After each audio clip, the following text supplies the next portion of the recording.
साथियों नमस्कार। मैं आर के अमोल 24 चैनल पर आपका हार्दिक स्वागत है। आजकल वातावरण में काफ़ी चीज़ें घूम रही हैं, काफ़ी चीज़ों की चर्चा हो रही है और काफ़ी चीज़ों पर विचार विमर्श हो रहा है। टैरिफ जो अमेरिका ने अन्य देशों पर लगाने जा रहा है या चाइना पर लगा चुका है, उस टैरिफ की भी बात हो रही है। यूक्रेन युद्ध की भी बात हो रही है। पेट्रोल डीजल की भी बात हो रही है। शरबत की भी बात हो रही है। शरबत पर भी राजनीति हो रही है। और इसी तरह से ज्योतिबा फुले की एक फिल्म आ रही है, उस पर भी चर्चा हो रहा है। एक सांसद महोदय हैं, उनके कथन पर भी चर्चा हो रहा है जो राणा संगा के बारे में है। तो तमाम चीज़ों पर चर्चाएं हो रही हैं वातावरण में, और शहरों में तो इसका बोलबाला है ही है, मीडिया में भी बोलबाला है, लोगों को कानों तक तो बातें जाती ही हैं। ऐसी स्थिति में देश का वातावरण हमें लगता है कि एक तरह से बोझिल सा हो रहा है। काम की बात नहीं हो रही है, शिक्षा की बात नहीं हो रही है, स्वास्थ्य की बात नहीं हो रही है, बेरोजगारी की बात नहीं हो रही है, किसी अन्य विषय पर चर्चा नहीं हो रही है कि ऐसे देश की उन्नति हो या ऐसे देश की बारे में अगर किया जाए तो सही रहेगा। तो इस तरह से देश के अंदर एक गलत संदेश या गलत वातावरण या गलत विषय पर चर्चा होना जो है, समय की भी बर्बादी है, स्वास्थ्य की भी बर्बादी है, और शिक्षा तो है ही नहीं। तो देश के वातावरण में जो उन्नति के बारे में सोचा जाए वो नहीं हो रहा है। अब आप देख लीजिए कितना हंगामा हो रहा है राणा संगा के बारे में। रामजी लाल सुमन सांसद महोदय द्वारा कथन पर किस तरह से तोड़ फोड़ और किस तरह से जो है एक सेना घूम रही है, ऐसे बहुत बड़ी बात हो गई। ये ध्रुव सत्य है कि कोई भी सत्ता बिना गद्दारों के चल ही नहीं सकती। गद्दार शब्द जो है इसी के पर्यायवाची हैं। गद्दार, मुखबिर, चापलूस, दगाबाज, धोखेबाज, मौकापरस्त, विश्वासघात, जासूसी, ये सब तो गद्दार के समानार्थी शब्द हैं या उसी से मिलते जुलते शब्द हैं। ये क्या कभी खत्म हुआ है इस धरती से?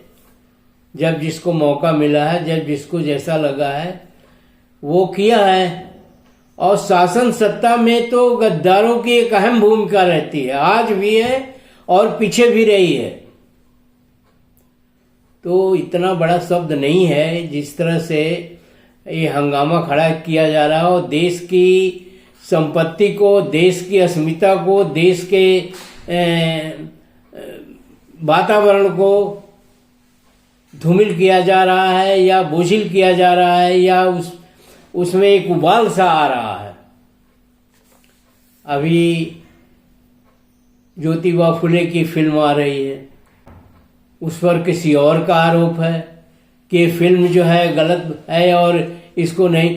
तमाम किताबें हैं कि ज्योतिबा फुले ने अपनी किताबों में लिखा है, और ज्योतिबा फुले की जो कहानी है या ज्योतिबा फुले के जो काम है, जो शिक्षा के संबंध में उन्होंने अपना काम किया है, वो सारी साहित्यों में उपलब्ध है। फिर अगर इस पर फिल्म बन गई तो इतना हंगामा क्यों है? जो सही चीज है, जो सही बात है, उस पर इतना हंगामा क्यों हो रहा है? लोग जाने तो सही कि ज्योतिबा फुले क्या थे, क्या करते थे, और लोग क्या करते थे, कैसे थे। उसी तरह से सुमन ने अगर कहा है तो उसके भी बारे में जो लोगों को जानकारी होनी चाहिए, और भी तमाम चीजें हैं।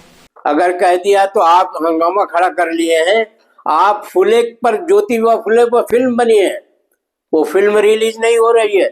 लोगों को सच्चाई जानने का अधिकार है। लोग अगर सच्चाई नहीं जानेंगे तो ये देश चलेगा कैसे? मुट्ठी भर लोग देश को चलाना चाहते हैं, शिक्षा का कोई मतलब नहीं है यहाँ। और ये सारी चीजें जो होती हैं वो शिक्षा के कमी की वजह से ही इस तरह की स्थिति पैदा हो रही है। भगवान बुद्ध ने कहा था तर्क करो, अगर तर्क आप नहीं कर सकते हो तो फिर अज्ञानी हो आप। तो तर्क करने की शक्ति तो देश के 80% लोगों 90% लोगों के पास नहीं है। 10% लोग इस देश को चलाते हैं। साइमन कमीशन में अंग्रेजों ने भी कहा था 10% ही लोग चलाते हैं इस देश को। तो आजादी क्यों लोगे आप? आज भी उसी चीज को दोहराया जा रहा है। शिक्षा को खत्म किया जा रहा है, लोग जागरूक नहीं होंगे, लोग तर्क नहीं करेंगे, हम आसानी से शासन करते रहेंगे।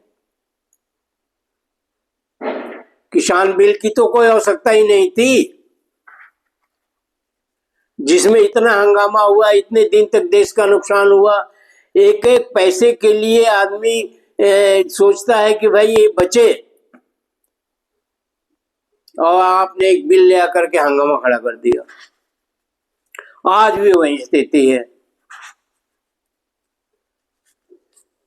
ज्योतिबा फुले के बारे में जानने की जिन्होंने शिक्षा पर अथक परिश्रम किया, शिक्षा पर अथक काम किया है, शिक्षा पर सारा काम ही उनका शिक्षा पर है, और अगर शिक्षा ही नहीं रहेगी इस देश में तो ये देश तो फिर गुलाम में हो जाएगा। और बात पुरानी लेकर के आप हंगामा खड़ा कर देते हैं, आप दुनिया भर के फिजूल खर्ची और फिजूल की बातें होती हैं, ये तो सही नहीं है, मेरी समझ से तो कतई सही नहीं है। शिक्षा की बात ही नहीं होती है। शिक्षा न होने की वजह से ही जो धर्म ग्रंथों में लिखा गया है वो झूठा है। लोग शिक्षित नहीं है, उस बात चीज के बारे में समझ ही नहीं पाते हैं, आपका मकसद पूरा हो जाता है। तो आजकल राजनीति नहीं हो रही है, षड्यंत्र हो रहा है। 6वीं शताब्दी से भी षड्यंत्र हुआ था, और इस देश के साथ नाइंसाफी ये है कि राजनीति कम, राजनीति तो कभी कभी होती है, षड्यंत्र चलता रहता है। राजनीति उसको कहते हैं जो जनता की भलाई के लिए किया जाता है, स्वयं की भलाई के लिए नहीं, जनता की भलाई के लिए। और षड्यंत्र वो है जो राजनीति तो है लेकिन स्वयं और स्वयं के ग्रुप के लिए किया जाता है, जनता के लिए नहीं। आज वही हो रहा है, स्वयं और स्वयं के ग्रुप के लिए जो है राजनीति की जा रही है, यानी षड्यंत्र किया जा रहा है। तो देश को फिर गुलाम बनाने का विचार है, देश को समृद्ध नहीं करने का विचार है। आज दुनिया में देश में झूठ का प्रचार हो रहा है, पूरे देश में झूठ चल रहा है और लोग बाग उसका मजाक उड़ा रहे हैं। पर देश के चलाने वालों के समझ में बात नहीं आ रही है, और अगर नहीं आ रही है तो यही मजदूर, यही किसान, यही छोटे वर्ग के लोग, यही पिछड़े, यही दलित, एक दिन इनके अंदर ही हाहाकार मचेगा।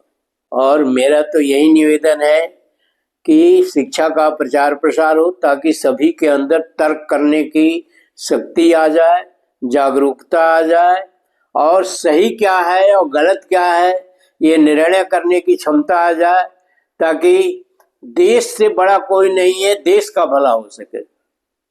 और अगर देश के भले के लिए नहीं सोच रहे हैं आप, तो आपकी दूरदृष्टि नहीं है, आप बहुत ही संकीर्ण सोच की है, और संकीर्ण सोच के साथ जो है देश को चलाना चाहते हैं।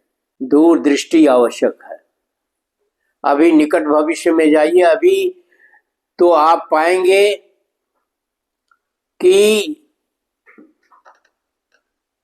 आजादी मिलने के 2 दशक 3 दशक तक हम करीब करीब उन्नति करते रहे, उसको लेकर के भी आपको कष्ट है।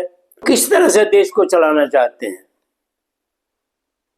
किसान बिल के बल पर, नोटबंदी के बल पर, गलतफहमी फैला करके चलाना चाहते हैं, धर्म का बाउंडर खड़ा करके आप देश को चलाना चाहते हैं। यह सही नहीं है। धर्म का बाउंडर जो है वो देश को खा जाएगा। आज देश की गरिमा गिर रही है और आप बखूबी इस चीज से अवगत हैं कि देश की गरिमा गिर रही है, फिर भी स्थिति में कोई सुधार नहीं है, आ रही है और न सुधार आने की कोई आशा है।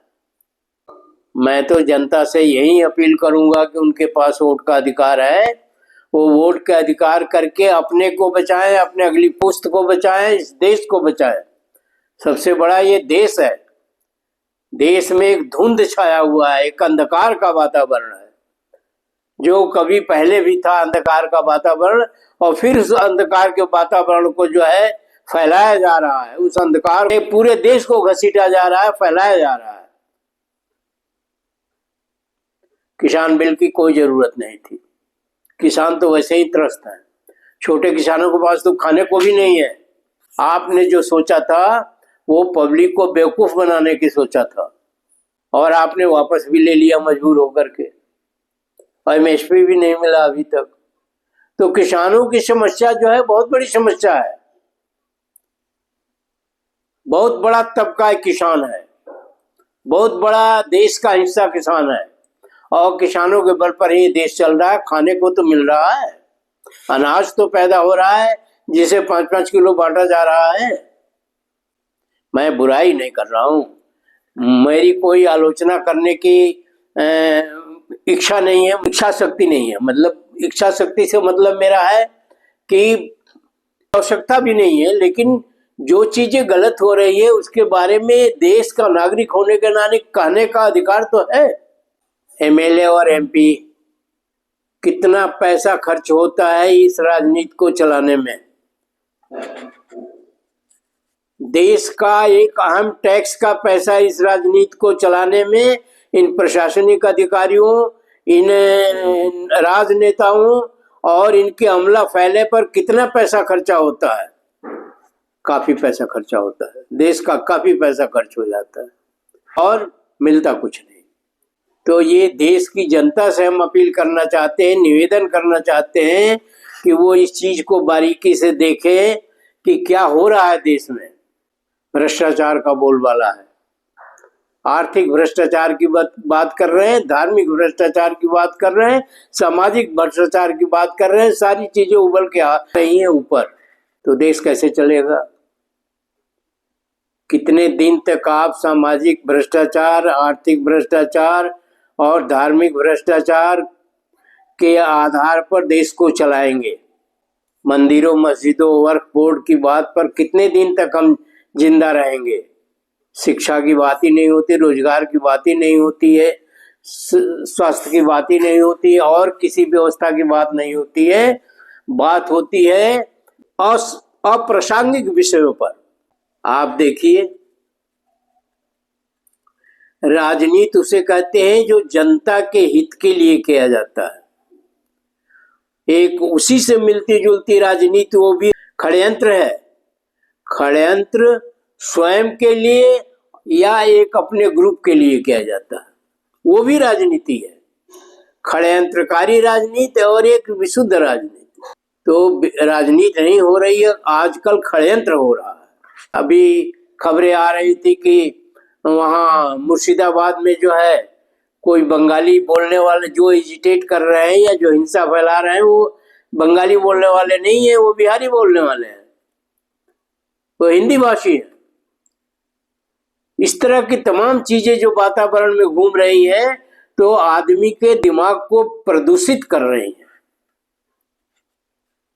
और देश का वातावरण अंधकारमय होता जा रहा है, बोझिल होता जा रहा है, और कोई भी निर्णय लेने की शक्ति खत्म होती जा रही है। जब तर्क करने की शक्ति खत्म हो जाए तो निर्णय आप नहीं ले पाएंगे। जब शिक्षा खत्म हो जाएगा तो तर्क करने की शक्ति खत्म हो जाएगी। मैं जनता से निवेदन करना चाहता हूं कि जनता आगे आए, और आप ये समझ लीजिए कि ये राजनीतिज्ञ, ये प्रशासनिक अधिकारी या कुछ इसी तरह के तमाम पुलिस, न्यायिक अधिकारी, तमाम चीजें जो हैं, इनके अंदर न तर्क करने की कोई शक्ति है, न कोई सुधार की शक्ति है, न कोई किसी तरह की कोई शक्ति नहीं है। सिर्फ क्रूरता, गद्दारी, विश्वासघात और तमाम तरह की चीजें हैं और भ्रष्टाचार की चीजें हैं। इसके लिए आपको आगे आना पड़ेगा, जनता को आगे आना पड़ेगा और जनता इसका गहन अध्ययन करके, उसके पास वोट का अधिकार है, वोट के अधिकार को इस तरह से इस्तेमाल करें कि ये चीजों के ऊपर अंकुश लगे। खत्म तो नहीं होनी है लेकिन अंकुश तो लगे। देश जो एकदम गतिहीन हो गया है उसके अंदर एक गतिशीलता तो आए। इस तरह के और भी वीडियो में मैंने कहा है कि देश के अंदर गतिशीलता होना चाहिए, गतिहीनता नहीं होना चाहिए। एक भी पावर प्लांट नहीं लगे, कोई काम नहीं हो रहा है। क्या हो रहा है? षड्यंत्र हो रहा है। तो देश के नागरिक के नाते, इस देश में आप रहते हैं, इस देश का के संसाधनों का उपयोग करते हैं, मनुष्य हैं। आज देश की स्थिति ये है कि मनुष्यता खत्म हो गई है, पशुता ही रह गई है। तो आप अपने वोट का अधिकार सोच समझ के करिए और देश को बचाइए। वीडियो को ध्यान से पढ़िएगा, कमेंट बॉक्स से हमें भी बताइएगा, हमें भी समझाइएगा। देश की स्थिति सही नहीं है और देश को बचाना आवश्यक है। वीडियो को शेयर, लाइक और सब्सक्राइब करना न भूलें। और धन्यवाद। जय हिंद, जय भारत, जय संविधान।